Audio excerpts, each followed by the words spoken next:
Assalamualaikum teman-teman, terima kasih yang udah klik video ini. Selamat datang di FD28 Horror Story. Malam ini kita akan membahas salah satu kisah bersejarah yang penuh darah dan perjuangan, yaitu pemberontakan Aceh. Aceh, provinsi yang sering banget disebut sebagai Serambi Mekah ini, telah lama menjadi perhatian dunia akibat konflik bersenjata yang berkepanjangan. Konfliknya bukan hanya pemberontakan biasa, tetapi menunjukkan betapa kompleksnya hubungan pemerintah pusat dan daerah yang berkaitan dengan isu otonomi dan penerapan syariat Islam di Aceh. Dimulai dari gerakan Darul Islam yang bertujuan menegakkan negara Islam hingga gerakan Aceh Merdeka yang menginginkan kemerdekaan secara penuh dari Indonesia. Konflik yang berlangsung selama bertahun-tahun nyatanya telah menimbulkan korban jiwa dan kerusakan fisik, dan baru berakhir setelah perjanjian Helsinki dibuat.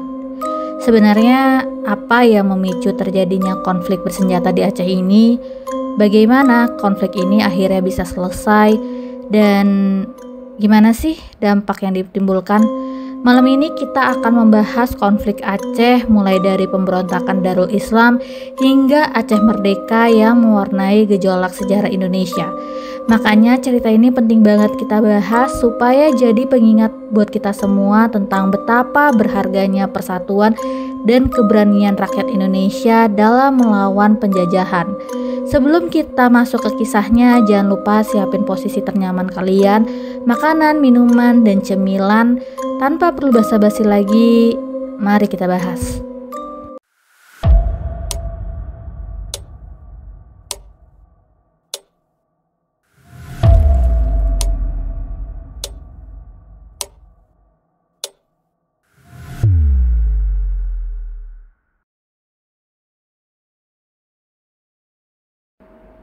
Aceh yang berada di bagian ujung utara Pulau Sumatera menjadi salah satu daerah istimewa di Indonesia yang diberikan kewenangan otonomi khusus.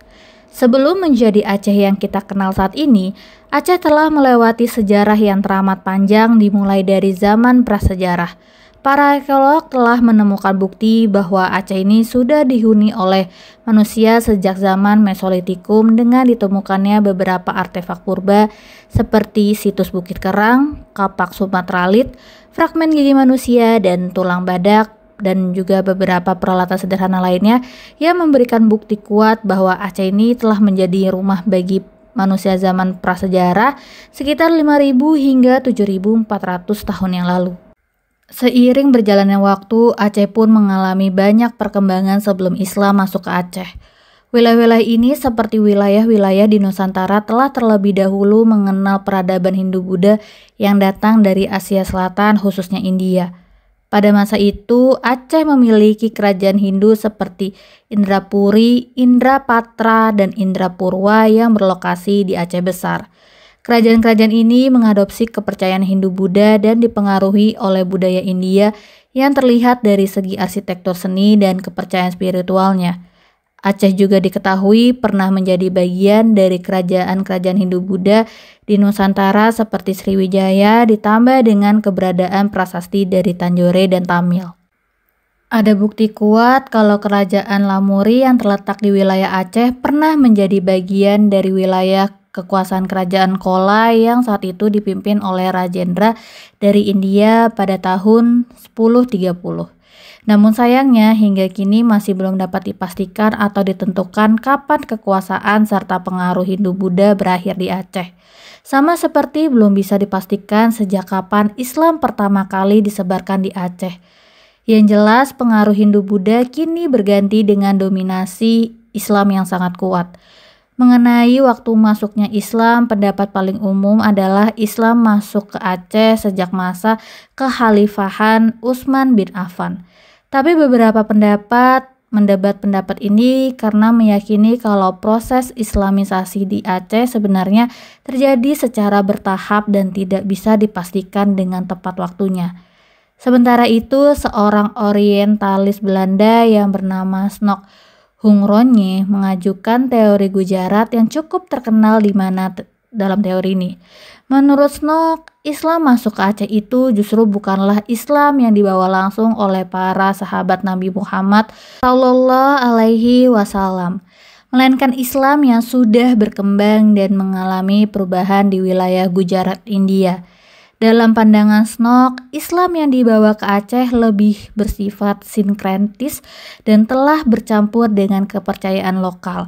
Bahkan Snok juga berpendapat bahwa Islam yang datang ke Aceh itu bukannya Islam yang murni yang bersumber dari Al-Quran dan hadis, melainkan lebih banyak dipengaruhi oleh kitab-kitab fikih dan dogma-dogma yang berkembang. Beberapa abad kemudian, teori yang diberikan oleh Snok menuai banyak perdebatan karena beberapa sejarawan tidak sepenuhnya setuju dengan pandangannya. Karena mereka berargumen bahwa meskipun adanya pengaruh dari luar, tetapi Islam yang berkembang di Aceh memiliki karakteristik yang khas dan tidak sepenuhnya identik dengan Islam di wilayah lain. Mereka juga menyoroti peran-peran ulama lokal dalam penyebaran agama Islam dan mengembangkan tradisi keagamaan di Aceh. Perdebatan mengenai masuknya Islam ke Aceh semakin rumit dengan adanya pandangan yang menyatakan bahwa Islam sudah ada di Aceh sejak tahun pertama Hijriyah atau pada tahun 618 Masehi. Namun, seperti pandangan-pandangan lainnya, pandangan tersebut didebat oleh ahli sejarah yang bernama Syad Ihsan Syadkin yang menulis buku Tasawuf Aceh. Misalnya dia berpendapat kalau pandangan mengenai masuknya Islam pada tahun pertama Hijrah itu nggak masuk akal, karena pada masa awal Islam Nabi Muhammad itu masih dalam tahap awal menerima wahyu dan berdakwah secara sembunyi-sembunyi. Baru setelah beberapa saat kemudian atau sekitar 7 tahun kemudian setelah menerima wahyu pertama, dakwah Islam dilakukan secara terang-terangan. Oleh karena itu, sulit untuk dibayangkan bagaimana Islam dapat menyebar ke Nusantara pada masa yang sangat awal tersebut. Hanya saja keberadaan kerajaan Perulak yang disebut-sebut sebagai kerajaan Islam pertama di Aceh yang didirikan pada tahun 225 Hijriyah tampaknya memberikan petunjuk bahwa kemungkinan besar Islam itu sudah ada di Aceh sejak abad ke-9 Masehi walaupun mengenai keakuratannya meski dikaji kembali.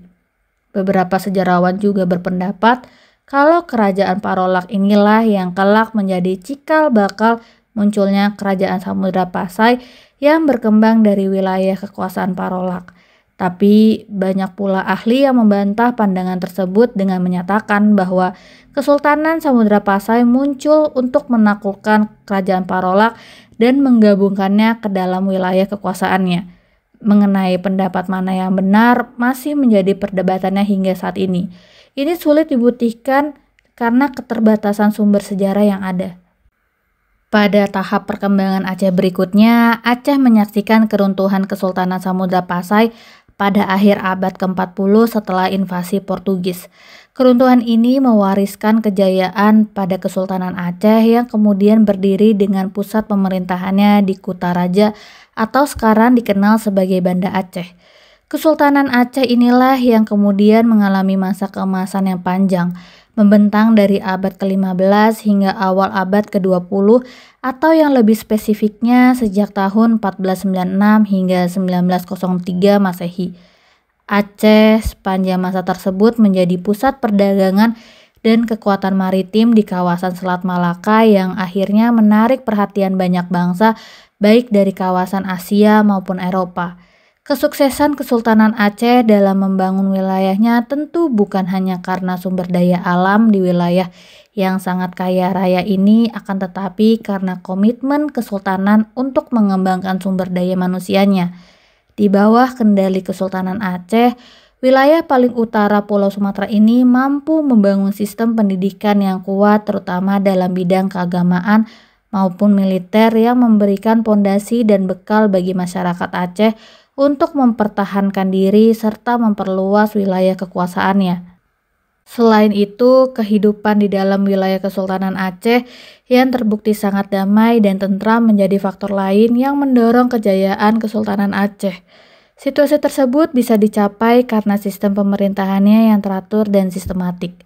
Sultan sebagai pemimpin tertinggi memiliki wewenang yang luas dalam mengatur segala aspek kehidupan masyarakat dengan dibantu oleh ulama, panglima, dan bendahara yang berada di lembaga pemerintah.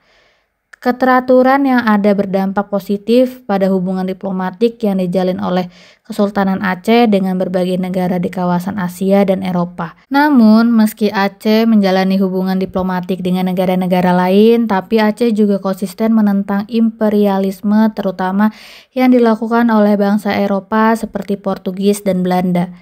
Kesultanan Aceh memperkuat wilayahnya dengan mendirikan pusat kajian ilmu pengetahuan sehingga membuat negaranya menjadi cukup maju, bahkan menghasilkan banyak ulama serta intelektual yang memiliki pengaruh besar. Kesultanan Aceh kemudian mencapai puncak keemasannya di bawah kepemimpinan Sultan Iskandar Muda yang membawa Aceh menjadi sebuah kerajaan maritim yang disegani di kawasan Nusantara.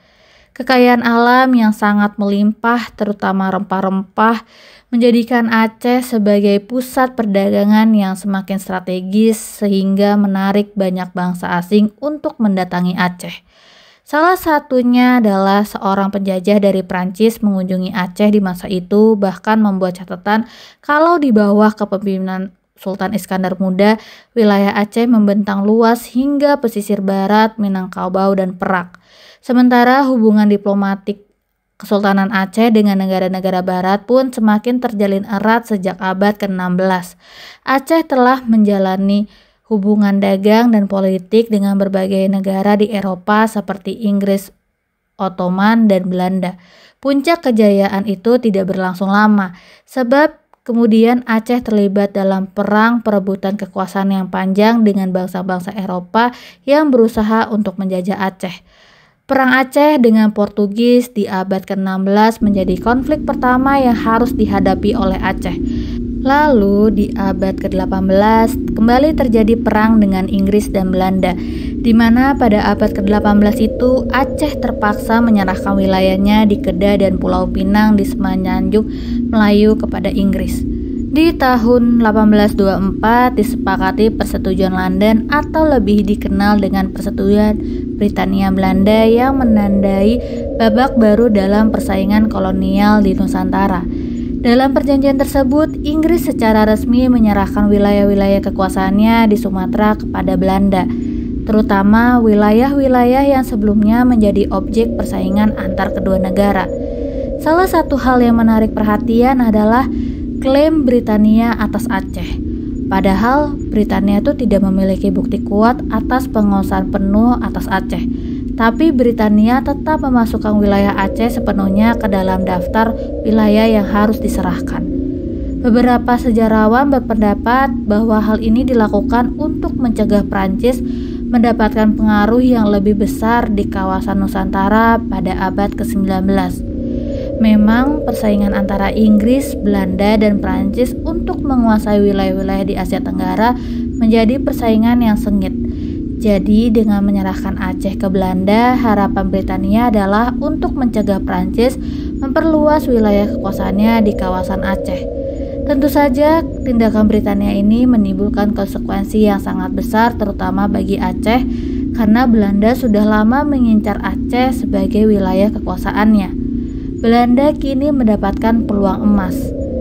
Di tahun 1871 ketika Britania memberikan lampu hijau kepada Belanda untuk menjajah Aceh, akhirnya Belanda resmi menyatakan perang terhadap Aceh. Pada tanggal 26 Maret di tahun 1873, perang Aceh itu dimulai dengan kedatangan seorang jenderal bernama Johann Herman Rudolf Kohler bersama pasukannya yang berjumlah 3.198 tentara termasuk 168 perwira KNIL di dalamnya. Perang Aceh ini menjadi salah satu perang kolonial terlama dan paling sengit dalam sejarah. Belanda awalnya melakukan pengancaman diplomatik kepada Aceh, tapi tidak berhasil merebut wilayah kekuasaan Kesultanan Aceh. Terjadi ketegangan di wilayah ini selama bertahun-tahun dan kembali berkorban pada tahun 1883, tapi lagi-lagi mengalami kegagalan. Rakyat Aceh sangat gigih melindungi wilayah mereka sehingga walaupun Belanda melancarkan serangan besar-besaran, semua upayanya itu gagal. Di tahun 1892 dan 1893 aja, Belanda berulang kali mengalami kegagalan demi kegagalan dalam rencana pendudukan terhadap Aceh. Mereka menyatakan bahwa mereka gagal merebut Aceh. Justru Belanda mengalami kerugian material karena pada hari pertama perang berlangsung, satu kapal perang mereka yang bernama Citadel van Antwerpen harus mengalami 12 tembakan meriam dari pasukan Aceh. Kegagalan demi kegagalan itu membuat Belanda menjadi frustasi. Mereka sadar bahwa pendekatan militer itu tidak akan efektif untuk menaklukkan Aceh. Maka Belanda meminta bantuan terhadap Dr. Christian Stockhornje yang memang ahli dalam kajian Islam untuk menyamar sebagai seorang muslim dan menyusup ke dalam lingkungan masyarakat Aceh, sehingga mendapatkan kepercayaan dari banyak pemimpin Aceh. Setelah melakukan pengamatan dan penelitian yang mendalam, Snok menyadari dan menyimpulkan kalau para ulama memiliki pengaruh yang sangat besar dalam menggerakkan perlawanan rakyat Aceh. Maka Snok menyarankan kepada Belanda agar serangan mereka diarahkan kepada para ulama aja untuk melemahkan perlawanan rakyat atau sultan. Saran ini ternyata terbukti efektif dan berhasil. Pada tahun 1989, Johannes van Hoots ditunjuk sebagai gubernur Aceh dan dia bersama dengan letnan yang bernama Hendrikus Collins berhasil merebut sebagian besar wilayah Aceh. Setelah itu, Sultan Muhammad Daud Shah yang telah mengalami banyak kehilangan pendukung akhirnya menyerahkan diri kepada Belanda pada tahun 1903 setelah dua istri dan anaknya serta ibundanya diculik dan ditangkap oleh Belanda. Kesultanan Aceh benar-benar jatuh di tahun 1904 ketika ibu kota Aceh benar-benar sepenuhnya direbut oleh Belanda. Namun panglima-panglima perang yang bersembunyi di pedalaman dan para ulama Aceh masih terus-menerus melakukan perlawanan serta mengorbankan semangat juang rakyat untuk memerdekakan kembali tanah mereka dari jajahan kolonial. Upaya mereka berlanjut sampai Jepang masuk pada era Perang Dunia II dan menggantikan peran Belanda. Perang Aceh telah meninggalkan bekas yang mendalam bagi kedua belah pihak. Bagi Aceh, perang ini mengakibatkan kerusakan yang sangat parah pada infrastruktur, ekonomi, sosial, dan budaya. Banyak nyawa rakyat Aceh yang melayang selama perlawanan dan harta benda mereka hilang dirampas Belanda. Tapi bagi Belanda sendiri, perang Aceh merupakan perang yang sangat mahal karena kerusakan yang mereka terima dari serangan rakyat Aceh benar-benar merugikan mereka. Terlebih lagi, perang yang berlangsung sangat panjang itu adalah perang yang melelahkan dan memicu perdebatan di dalam negeri Belanda mengenai etika kolonialisme. Berjalan seiringnya waktu karena kesengsaraan yang dibawa oleh Belanda selama masa penjajahan, akhirnya kesadaran nasionalisme masyarakat Aceh mulai tumbuh. Partisipasi Tengku Nya Arif dalam Volksraad Parlemen Kolonial Hindia Belanda menjadi bukti nyata keterlibatan Aceh dalam kancah politik nasional. Kehadirannya di parlemen memberikan peluang bagi Aceh untuk menyuarakan aspirasi dan memperjuangkan kepentingan rakyat Aceh. Namun sayangnya harapan akan perubahan yang lebih baik di bawah pemerintah kolonial Belanda itu harus pupus. Rakyat Aceh semakin menyadari kalau kemerdekaan hanya dapat mereka raih melalui perjuangan bersenjata aja. Jadi ketika Jepang mulai menunjukkan minat untuk menguasai wilayah Asia Tenggara, para tokoh pejuang Aceh melihat kesempatan ini untuk mengusir Belanda dari tanah air mereka. Dan akhirnya mengirim utusan untuk menemui pemimpin perang Jepang supaya mereka mau membantu mengusir Belanda dari Aceh. Negosiasi dengan Jepang pun dilakukan pada tahun 1940, di mana Aceh dan Jepang mengatur rencana pendaratan. Setelah rencana beberapa pendaratan yang gagal, Jepang baru berhasil mendarati Aceh pada tanggal 9 Februari 1942 di wilayah Ujung Bate, Aceh Besar. Kedatangan pasukan Jepang awalnya disambut antusias oleh rakyat Aceh karena mereka berharap Jepang bisa membawa kemerdekaan dan mengakhiri penjajahan Belanda. Tapi ternyata Jepang membawa niat lain setelah Jepang berhasil mengusir Belanda secara permanen dari Aceh. Mereka yang awalnya bersikap baik dan menghormati adat istiadat Aceh, sehingga masyarakat Aceh mau membantu Jepang untuk melakukan program-program pembangunannya. Justru kemudian Jepang menunjukkan wajah aslinya. Personil tentara Jepang mulai banyak melakukan pelecehan terhadap kaum perempuan Aceh. Bahkan Jepang juga kemudian membuat kebijakan-kebijakan yang merendahkan martabat dan keyakinan masyarakat Aceh. Contohnya, perintah untuk membungkukkan ke arah matahari terbit setiap pagi. Hal ini memicu kemarahan rakyat yang akhirnya melakukan perlawanan yang dipimpin oleh para ulama dan tokoh masyarakat. Salah satu perlawanan yang paling terkenal adalah aksi perlawanan yang dipimpin oleh Tengku Abdul Jalil dari daerah Bayu dekat dengan Lok Sumawe. Dalam perlawanan Jepang, rakyat Aceh memutuskan untuk menggunakan taktik perang gerilya untuk melawan pasukan Jepang dengan persenjataan mereka yang jauh lebih modern. Kaum perempuan Aceh juga ikut aktif dalam melakukan perlawanan ini, di mana mereka membantu dengan memberi dukungan logistik dan bahkan ada yang ikut bertempur. Peperangan melawan Jepang ini berlangsung sampai berita proklamasi kemerdekaan Indonesia. Di tanggal 17 Agustus 1945 berita itu sampai ke Aceh.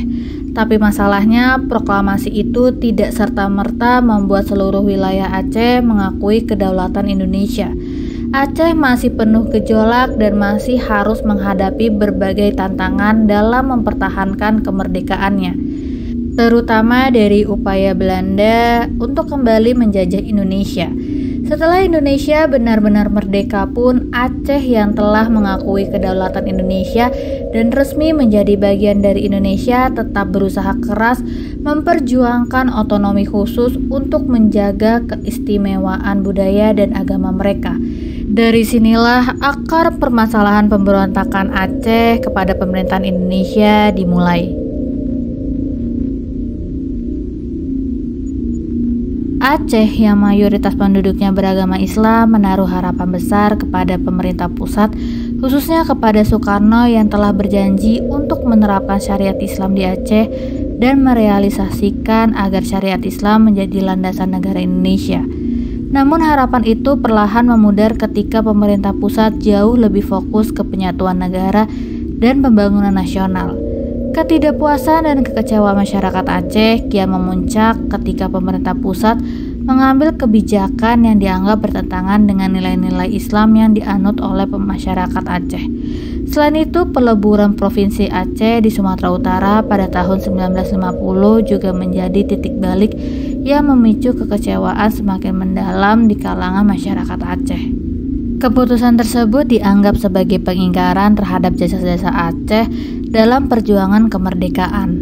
Sebab memang selama masa revolusi fisik, Aceh telah memberikan kontribusi yang sangat besar baik bentuk tenaga maupun harta benda. Namun setelah kemerdekaan, pemerintah pusat justru membuat Aceh kehilangan otonomi dan identitasnya sebagai sebuah provinsi yang berdiri sendiri. Peleburan Aceh ke dalam Provinsi Sumatera Utara juga dianggap sebagai ancaman terhadap tradisi dan budaya Aceh yang telah dijaga selama berabad-abad, sehingga semakin memperkuat sentimen anti pemerintah pusat. Situasi tadi semakin memanas dengan beredarnya rumor tentang rencana pembunuhan massal terhadap 300 tokoh masyarakat Aceh. Rumor ini yang memperkuat kecurigaan masyarakat Aceh terhadap pemerintah pusat, dan walaupun masyarakat Aceh menyadari kalau keberadaan rumor masih dipertanyakan, tapi semangat perlawanan Aceh sudah terbakar. Hal itulah yang memicu tumbuhnya gerakan separatis di Aceh. Tokoh-tokoh agama dan masyarakat yang merasa dikhianati oleh pemerintahan pusat kemudian menggagas pembentukan negara Islam di Aceh.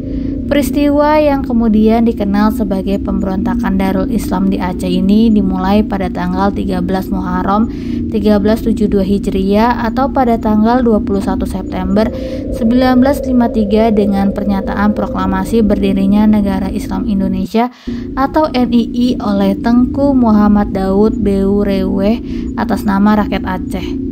Muhammad Daud yang merupakan seorang pemimpin sipil, agama, dan militer di Aceh mempermudah proses proklamasi ini karena posisinya sebagai gubernur militer daerah istimewa Aceh.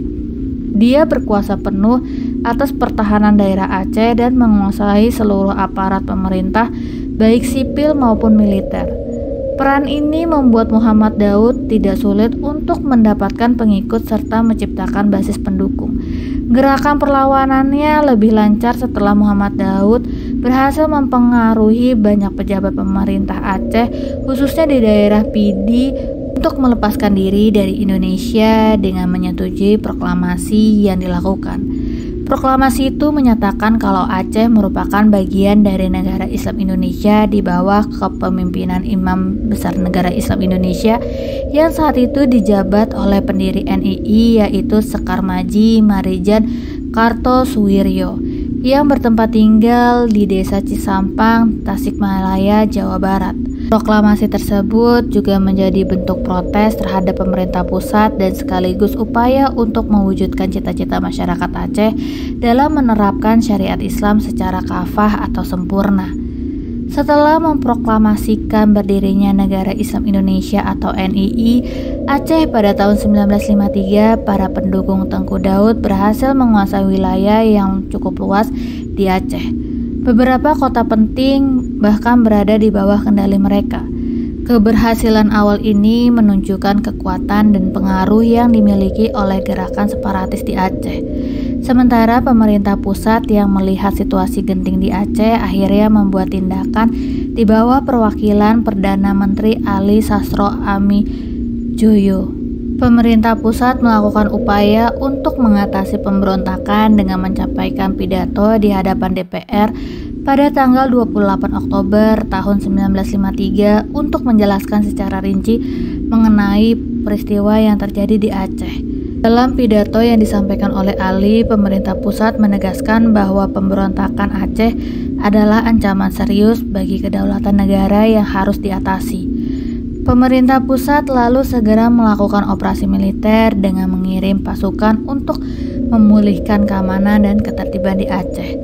Di saat yang bersamaan, upaya negosiasi dilakukan dengan para pemimpin pemberontakan, tapi upaya negosiasi ini tidak membuahkan hasil yang diinginkan.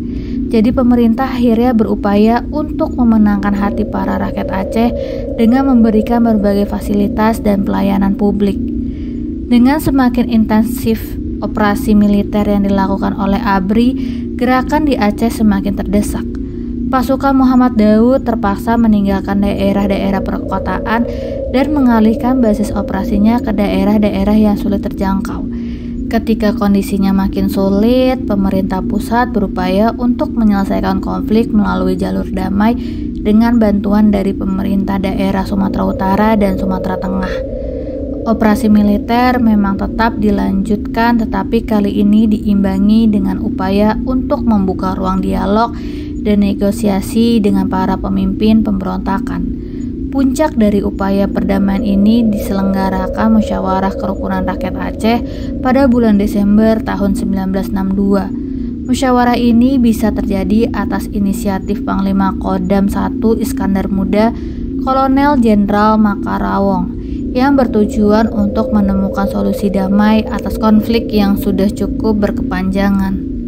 Selain membuat bangsa menjadi terpecah, juga tentu saja telah menyebabkan jatuhnya korban jiwa dan kerusakan infrastruktur hingga menghambat pembangunan di Aceh.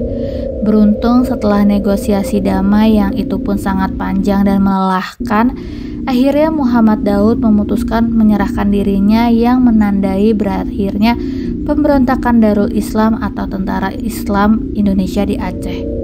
Keamanan dan ketertiban di Aceh pun berangsur-angsur membaik setelah pemberontakan resmi berakhir di tahun 1962.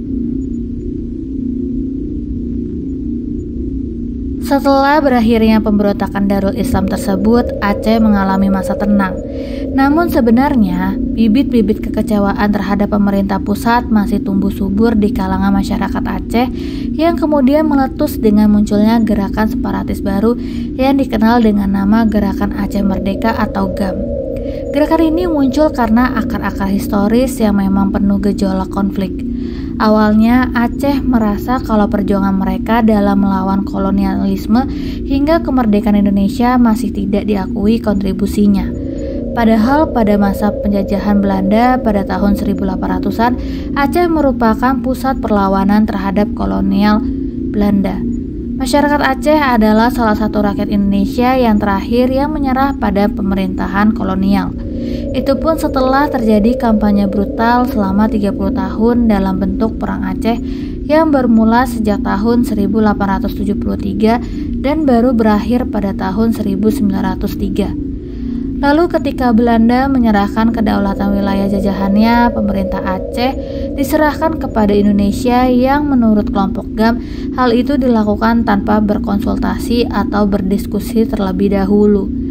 Maka tidak heran jika setelah Indonesia merdeka, Aceh berharap kalau pemerintah pusat akan memberikan kewenangan yang khusus kepada Aceh dan dibiarkan mempertahankan otonomi serta identitasnya. Sayangnya, pemerintah pusat justru tidak memberikan kewenangan kepada masyarakat daerah Aceh, bahkan gagal memenuhi janji-janji otonomi yang telah dijanjikan. Masyarakat Aceh pun merasa diperlakukan secara tidak adil. Yang memuncak pada keinginan untuk memiliki pemerintahan sendiri selain masa tersebut itu adalah isu sentral dalam gerakan Aceh Merdeka. Karena adanya perbedaan pandangan mengenai penerapan hukum Islam antara pemerintahan pusat dengan masyarakat Aceh yang menginginkan syariat Islam diterapkan secara konsisten dan sempurna dalam kehidupan sehari-hari. Namun karena pemerintah pusat lambat memberi respon dan kemungkinan gagal memenuhi tuntutan yang diberikan oleh masyarakat Aceh, maka banyak masyarakat yang kecewa dengan kebijakan pemerintah pusat karena pada saat itu Presiden Soekarno tidak mengizinkan Aceh menerapkan syariat hukum di masa pemerintahannya. Walaupun Aceh diberikan status khusus sebagai sebuah daerah dengan otonomi istimewa, hal ini memicu ketegangan dan ketidakpercayaan. Dua masalah tadi masih diperburuk dengan penemuan cadangan gas alam yang besar di Lok Sumawe Aceh, di mana karena pemerintah pusat memanfaatkannya, maka masyarakat Aceh merasa bahwa kekayaan alam mereka dieksploitasi oleh pihak luar tanpa memberikan manfaat yang besar bagi masyarakat setempat. Ketimpangan hasil bumi inilah yang semakin membuat masyarakat Aceh merasa diperlakukan tidak adil sehingga menuntut pemisahan wilayah dari Indonesia dan ingin mendirikan negara sendiri. Dari sinilah gerakan Aceh Merdeka muncul pada tanggal 4 Desember tahun 1976 dengan didirikannya oleh Hasan Ditiro. Begitu dibentuk GAM langsung mendeklarasikan kemerdekaan Aceh, mengatur agenda untuk memisahkan diri dari negara Indonesia dan membentuk negara Aceh yang merdeka dengan kabinet-kabinet pemerintahannya. GAM ini cukup mudah mendapatkan dukungan karena mereka memanfaatkan ketidakpuasan masyarakat Aceh terhadap pemerintah pusat dan berhasil menarik banyak simpati. Tapi dalam mencapai tujuan mereka perihal memerdekakan Aceh, GAM dihadapkan pada tantangan berat. Gerakan ini meski mendapatkan dukungan tapi hanya berupa gerakan kecil dengan anggota aktif bahkan tidak lebih dari 200 orang yang kebanyakan merupakan profesional muda berpendidikan tinggi dan merupakan masyarakat kelas atas maupun menengah.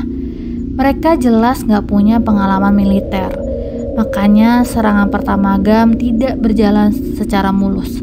Upaya untuk menyabotase industri minyak dan gas di Aceh, khususnya pabrik Exxon Mobil yang merupakan pemegang saham PT Arun, sekaligus melakukan operasi di ladang gas Arun ternyata tidak membuahkan hasil. Sebenarnya Hasan Ditiro selaku pemimpin GAM memiliki latar belakang yang kuat di bidang ekonomi. Dia bahkan diketahui sempat mengajukan penawaran untuk membangun pipa gas tapi kalah bersaing dengan perusahaan besar seperti Bechtel. Kegagalan ini menjadi indikasi bahwa GAM sebagai kelompok kecil masih belum memiliki kapasitas yang cukup dalam bersaing di dunia bisnis yang kompetitif, apalagi meraih dukungan yang memperbesar gerakannya melawan pemerintah pusat. Strategi serangan GAM dalam menyabotase industri minyak dan gas yang selama ini menjadi sumber pendapatan sangat penting bagi pemerintah Indonesia. Sebenarnya kurang efektif kalau serangan GAM berhasil, hal itu tidak akan membuat pemerintah pusat menyerah. Justru serangan mereka akan menimbulkan reaksi yang keras dari pusat. Ini terbukti ketika GAM melakukan serangan dengan menargetkan pabrik ExxonMobil pada tahun 1977 yang menyebabkan meninggalnya seorang insinyur dari Amerika. Pemerintah pusat di bawah kendali Presiden Soeharto akhirnya langsung menunjuk perhatian langsung pada GAM dan mengirim satuan kecil pasukan kontra pemberontakan. Sebuah pasukan khusus yang dilengkapi persenjataan modern dan dukungan intelijen yang kuat sehingga berhasil menumpas GAM saat itu. Hasan Ditiro pun hampir terbunuh dalam operasi tersebut, tapi dia segera mengungsi ke Malaysia.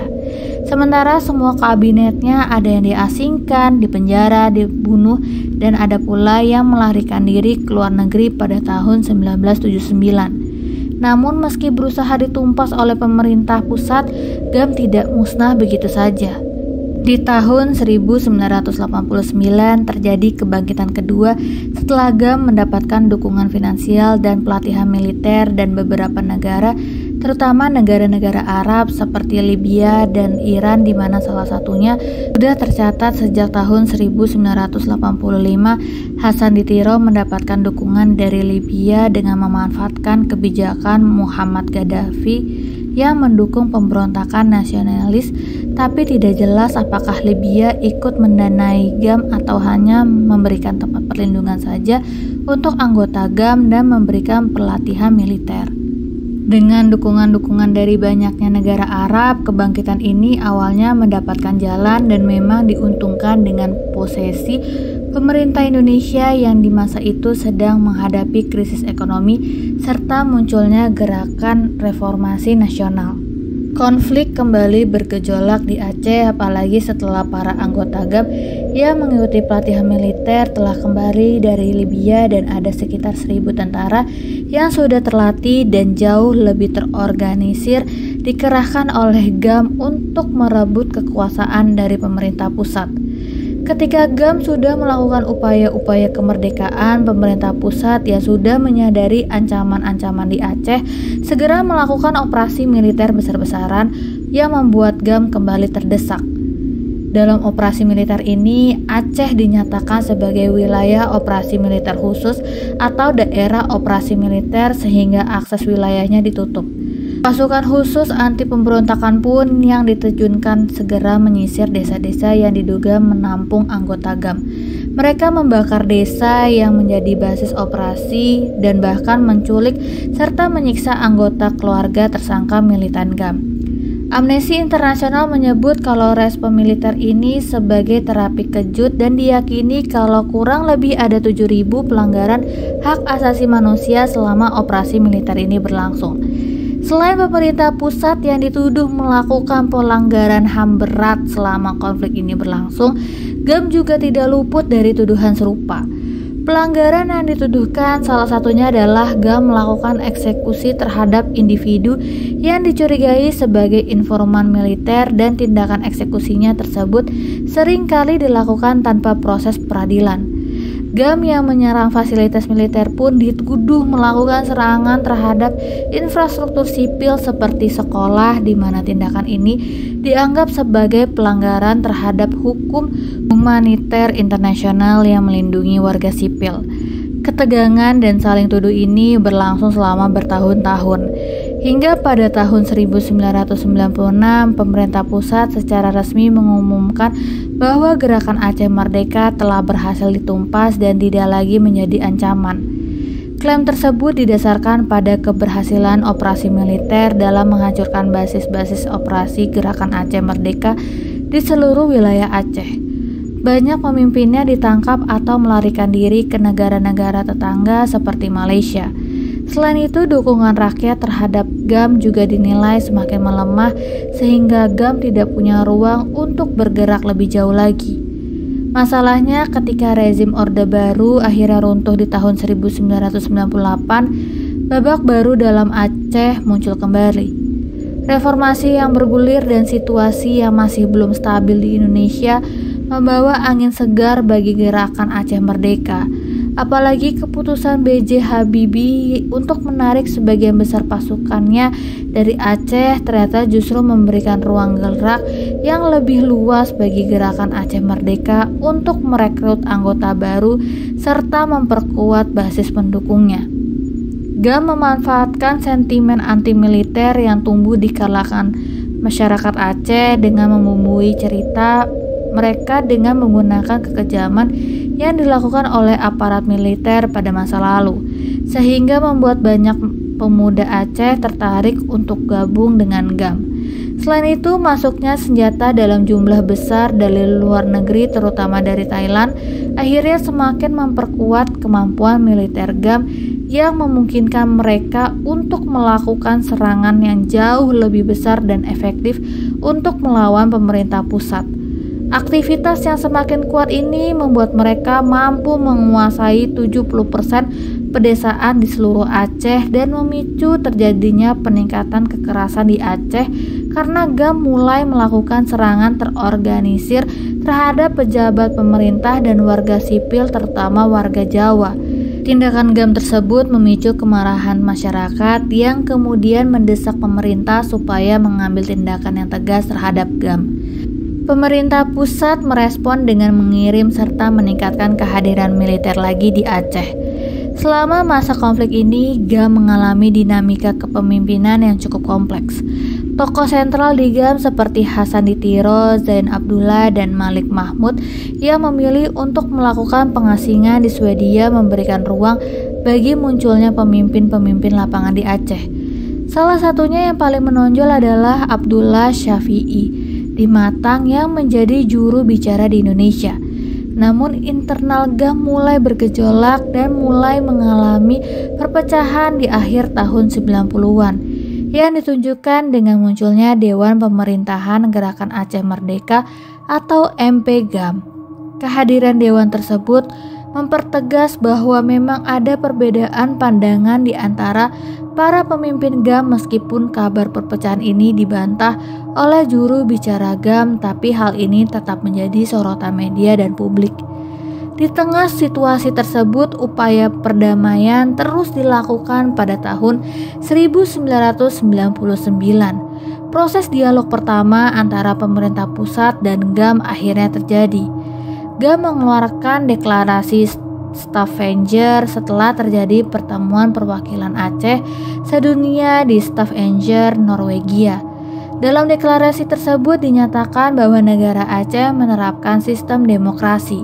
Deklarasi tersebut menandai sebuah babak baru dalam perjuangan GAM yang menunjukkan adanya pergeseran paradigma di dalam tubuh GAM yang tidak lagi hanya menjadi sebuah gerakan separatis, tapi sudah menjadi gerakan yang mengusung nilai-nilai demokrasi dan hak asasi manusia sebagai bagian utama dari perjuangan mereka. Perubahan tersebut tidak lepas dari pengaruh masyarakat Aceh perkotaan yang semakin terbuka dan terpapar mengenai ide-ide tentang pemerintah yang demokratis. Hal ini didukung oleh generasi muda Aceh yang tumbuh di era reformasi yang memiliki pandangan yang berbeda dari generasi sebelumnya, di mana mereka menginginkan Aceh sebagai sebuah tempat yang damai, demokratis, dan sejahtera. Namun sayangnya deklarasi ini mendapatkan respon yang kurang tepat. Pemerintah pusat yang saat itu masih menerapkan kebijakan keamanan yang represif terus melancarkan operasi militernya dan melakukan kekerasan yang semakin intens sehingga memberikan pukulan telak bagi gerakan Aceh Merdeka. Pada bulan Desember 2002, sebuah dialog yang direncanakan dan difasilitasi oleh Pusat Dialog Kemanusiaan di mana Swedia yang menjadi negara pengasingan para pemimpin GAM bertindak sebagai mediator dalam perundingan. Tahun 2002, sejarah tercipta dalam ditandatanganinya perjanjian penghentian permusuhan yang disebut dengan Cessation of Hostilities Agreement atau COH antara GAM dengan pemerintah pusat. Sayangnya perjanjian yang konon cukup mengurangi bentrokan tersebut pun tidak bertahan lama karena pelanggaran-pelanggaran terus terjadi dan mekanisme pemantauan yang lemah membuat perjanjian sulit untuk ditegakkan. Bentrokan pun menjadi tidak terkendali ketika pemerintah menyatakan dengan tegas ingin menghancurkan GAM secara permanen. Jumlah pasukan yang diturunkan ke wilayah konflik pun terus meningkat seiring berjalannya waktu, terutama pemerintah dalam kendali Megawati Soekarno Putri yang ingin segera meredam pemberontakan GAM. Tercatat kalau di sepanjang 2001 hingga 2002, jumlah militer dan polisi di Aceh sudah meningkat drastis menjadi sekitar 30.000 personil. Puncak konfliknya terjadi pada bulan Mei 2003 dengan dimulainya operasi militer Indonesia dan dinyatakan status darurat militer di Aceh. Saat itu jumlah personil militer yang diturunkan telah melonjak menjadi 50.000 personil yang beroperasi. Aktivitas militer besar-besaran itu bertujuan untuk menumpas GAM sampai ke akar-akarnya. Tapi meskipun begitu, operasinya berhasil sampai menekan aktivitas yang dilakukan oleh GAM. Sayangnya pemerintah kembali melakukan pelanggaran HAM mulai dari kecil seperti penangkapan yang dilakukan secara semena-mena hingga pelanggaran HAM yang berat seperti penyiksaan dan pembunuhan yang dilakukan di luar proses hukum sampai menimbulkan korban jiwa yang sangat besar di kalangan masyarakat sipil.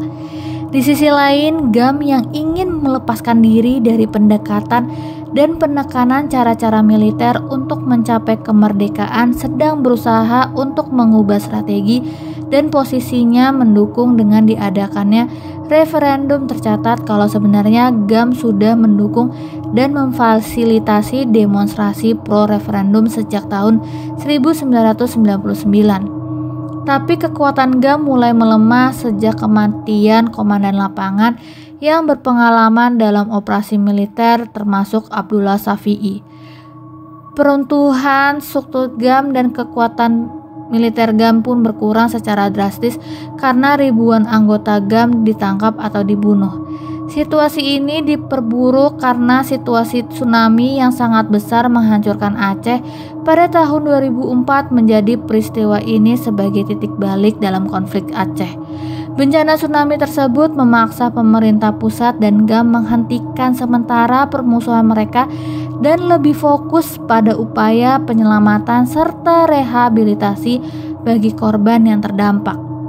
Di tanggal 28 Desember 2004, GAM akhirnya mendeklarasikan gencatan senjata agar bantuan dapat sampai di wilayah yang disengketakan. Pada akhirnya, pemerintah pusat untuk sementara waktu menghapus pembatasan di wilayah Sumatera bagian utara untuk memungkinkan melakukan upaya penyelamatan di wilayah tersebut. Upaya perdamaian ini sendiri bukan perkara mudah sebab ada kelompok separatis di Aceh lainnya yang tidak sejalan dengan strategi dan taktik GAM yang semakin memperumit situasi. Persaingan untuk mendapatkan pengaruh dan kontrol atas gerakan separatis juga menjadi salah satu faktor yang menghambat upaya perdamaian. Namun GAM dan pemerintah pusat tetap melakukan berbagai cara untuk mencapai kesepakatan damai. Salah satunya dengan cara pembicaraan damai yang berlangsung di Vantaa, Finlandia dengan mantan presiden Finlandia yaitu Martti Ahtisaari sebagai mediatornya. Setelah berbagai perbicaraan dan negosiasi yang panjang dan melelahkan, kesepakatan damai akhirnya tercapai pada tahun 2005.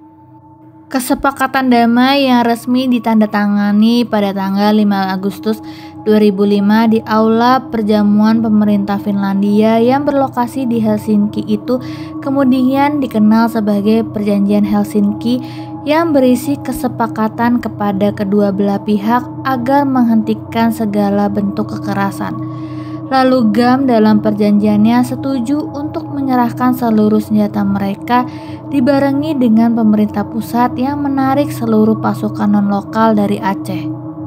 Perjanjian Helsinki juga mengatur pemberian amnesti yang diberikan tanpa syarat oleh pemerintah pusat kepada mantan anggota GAM yang berada di pengasingan dan membebaskan sekitar 1.400 anggota yang menjadi tahanan politik, serta terakhir adalah pembentukan misi pemantauan Aceh untuk mengawasi pelaksanaan perjanjian damai.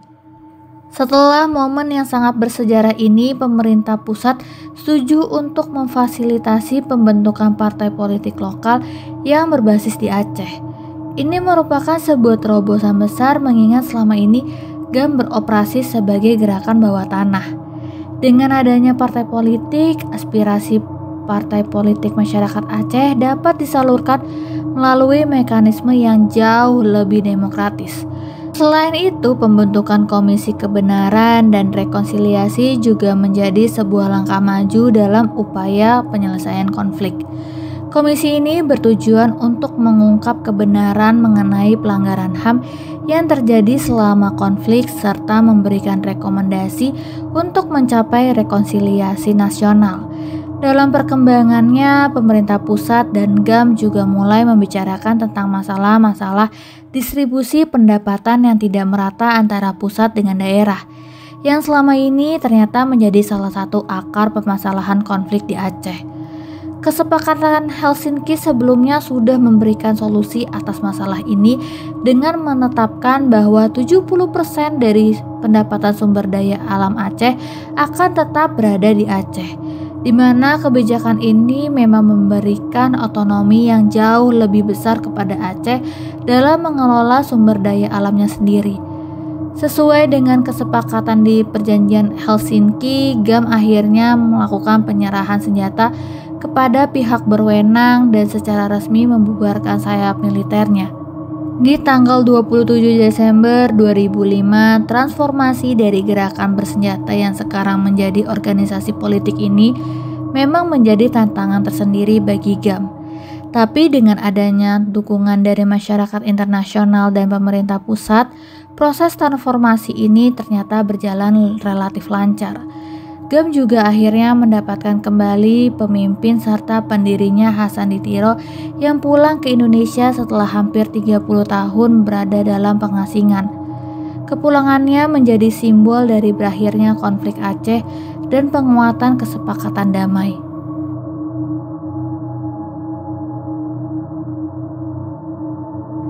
Sesuai dengan butir-butir perjanjian Helsinki, setelah kesepakatan damai ditandatangani pada tahun 2005, Uni Eropa mengirimkan sekitar 300 pemantau internasional untuk menjalankan misi pengawasan di Aceh. Tugas mereka adalah memastikan implementasi kesepakatan damai berjalan lancar. Misi ini berlangsung hingga 15 Desember 2006. Bertepatan dengan berakhirnya proses pemilihan kepala daerah pertama di Aceh pasca konflik. Pemilu yang dilakukan pada tanggal 11 Desember 2006 menjadi momentum penting. Namun di internal Gerakan Aceh Merdeka muncul perpecahan. Dua faksi yang berbeda mendukung calon gubernur masing-masing. Di satu kubu mendukung Zaini Abdullah, sementara kubu lain mendukung Irwandi Yusuf, mantan perunding GAM. Irwandi mendapatkan dukungan kuat dari kalangan akar rumput dan akhirnya memenangkan pemilihan. Sementara fraksi Zaini harus menunggu kesempatan lain dengan harapan bisa bangkit kembali pada pemilu berikutnya, yaitu 5 tahun ke depan. Rencana itu baru terrealisasi pada bulan April 2012 karena sempat tertunda akibat perdebatan prosedural dan tarik-menarik kepentingan antar faksi. Dalam pemilu 9 April 2012, Irwandi kembali maju, kali ini berhadapan langsung dengan Zaini Abdullah yang telah kembali dari pengasingan. Tidak seperti 5 tahun sebelumnya, Irwandi itu kalah telak. Zaini memenangkan pemilu dengan dukungan penuh dari Partai Aceh memperoleh suara mayoritas. Namun 1 tahun kemudian pada bulan April 2013 sebuah laporan penting dirilis. Amnesty International menerbitkan laporan berjudul Time to Face the Past yang menyoroti kegagalan pemerintah Indonesia menyelesaikan masalah pelanggaran HAM berat di Aceh. Laporan itu menjadi pengingat pahit meskipun perdamaian damai telah membawa stabilitas, luka masa lalu belum sepenuhnya sembuh. Amnesty International melalui kunjungan lapangan pada tahun 2012 melakukan wawancara dengan korban, keluarga korban, aktivis masyarakat, hingga pejabat pemerintah. Hasilnya menunjukkan bahwa meskipun keamanan di Aceh membaik, rasa keadilan bagi para korban masih jauh dari terpenuhi. Para korban dan keluarga mengaku kecewa atas lambatnya proses hukum dan kompensasi. Mereka menilai pemerintah Indonesia belum serius menyelidiki serta mengadili para pelaku pelanggaran HAM berat. Lebih buruk lagi, mekanisme peradilan yang dijanjikan seperti pengadilan HAM maupun Komisi Kebenaran dan Rekonsiliasi atau KKR tidak berjalan efektif. Amnesty International memperingatkan kegagalan pemerintah menuntaskan pelanggaran HAM masa lalu berpotensi memicu ketidakpuasan baru. Kondisi ini beresiko dimanfaatkan oleh kelompok radial dan separatis untuk kembali menyalakan bara konflik di Aceh. Tragedi panjang konflik bersenjata di Aceh memang sudah berakhir lewat perjanjian Helsinki. Senjata diturunkan, pasukan ditarik, dan rakyat Aceh akhirnya bisa merasakan kembali suasana damai setelah puluhan tahun hidup dalam ketakutan. Namun, damai bukan berarti semua persoalan selesai. Luka masa lalu tetap membekas, ratusan bahkan ribuan keluarga korban pelanggaran HAM masih menunggu kepastian, menunggu keadilan, menunggu janji yang tidak kunjung ditepati. Pertarungan politik antara faksi GAM yang dulunya berjuang bersama kini berubah menjadi rivalitas di panggung demokrasi. Dari Irwandi Yusuf hingga Zaini Abdullah, dari Partai Aceh hingga kelompok-kelompok kecil lainnya, semua berusaha merebut kendali atas masa depan Tanah Rencong. Lalu muncul peringatan yang tidak bisa diabaikan. Selama keadilan bagi para korban belum benar-benar ditegakkan, perdamaian Aceh akan selalu rapuh.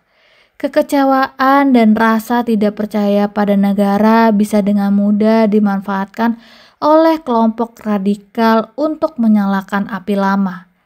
Aceh memang sudah berdamai, tapi pertanyaan besarnya adalah apakah damai ini hanya sekedar jeda atau benar-benar awal dari babak baru tanpa darah dan air mata? Perjanjian Helsinki mungkin berhasil menghentikan tembakan senjata, tapi belum mampu menghentikan jeritan hati para korban. Dari baliknya tenangnya pantai Aceh hari ini masih tersimpan luka lama yang belum sembuh. Dan selama keadilan belum ditegakkan, perdamaian ini akan selalu berada di ujung tanduk.